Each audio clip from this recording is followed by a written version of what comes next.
My friends, this is it. The first Shabbat of the year, one of the holiest Shabbats of the year, arguably the most special Shabbat of the year is a Shabbat Shuvah. This is the Shabbat between Rosh Hashanah and Yom Kippur during the Aseret Yemei Teshuvah.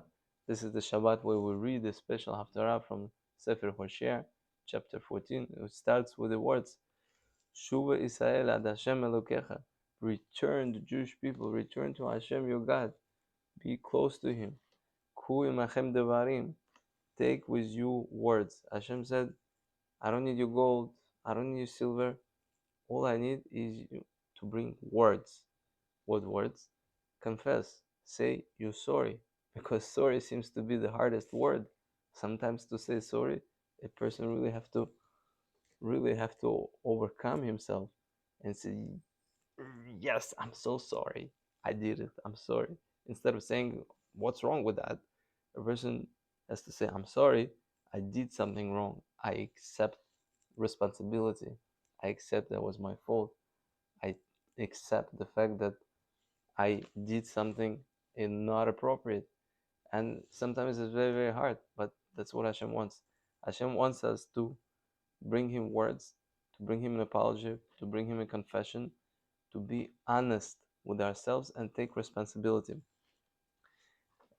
Imru elav, tell him, kol tisa avon v'kach toif u'neshalma farim svatenu. And please forgive us, forgive all our averot, and accept our good intentions, and accept our words as if we brought sacrifices instead of bulls.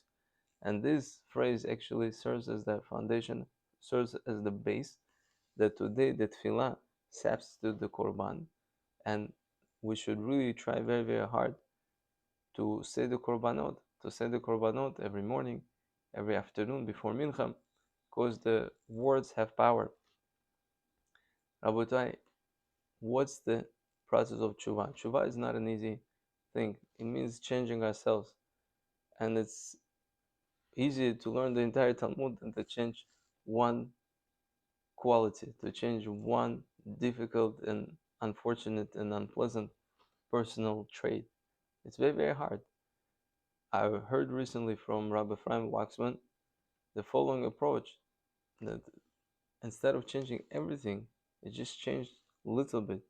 Every year, if a person changes every year 1%, imagine over the course of his life, over the next 30 years, 20 years, 40 years, how much he could actually change.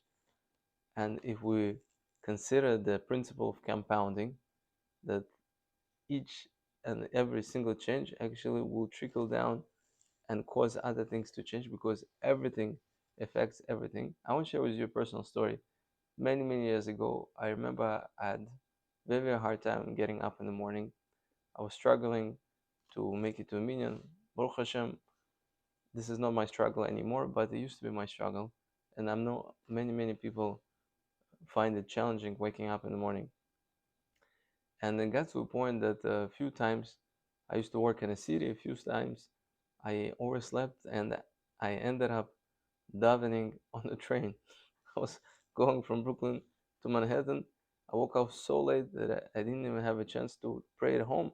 I had to pray on the train, and then I had to figure out when to put on tefillin during to do it during mincha or during lunchtime. I really was not happy with this state of things.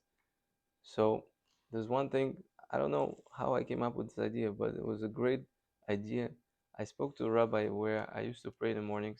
They had an early minyan, I think it was around 6:45, and I told him, Rabbi, would you please give me 5 minutes of your time before Shacharit?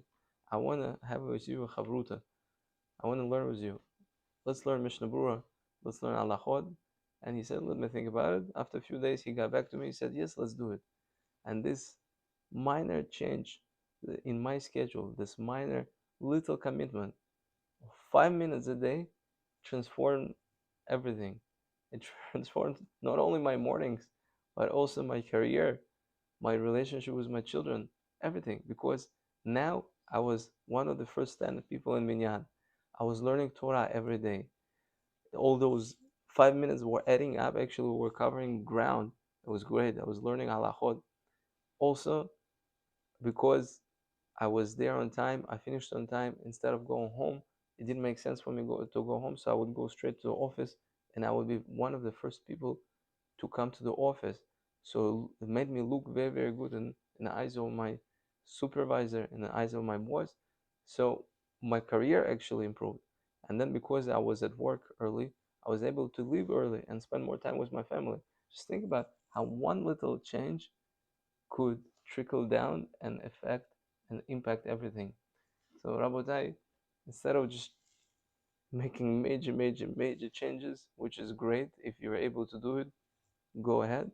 But if you feel like you're not able to do it, just take something small and stick to it. Create a new good habit or uproot a bad habit. Just this year, commit to something small. Even if you change 1% over the next 20, 30, 40 years, you can become a tzaddik. You can become a different person. And you can really return to Hashem 100%.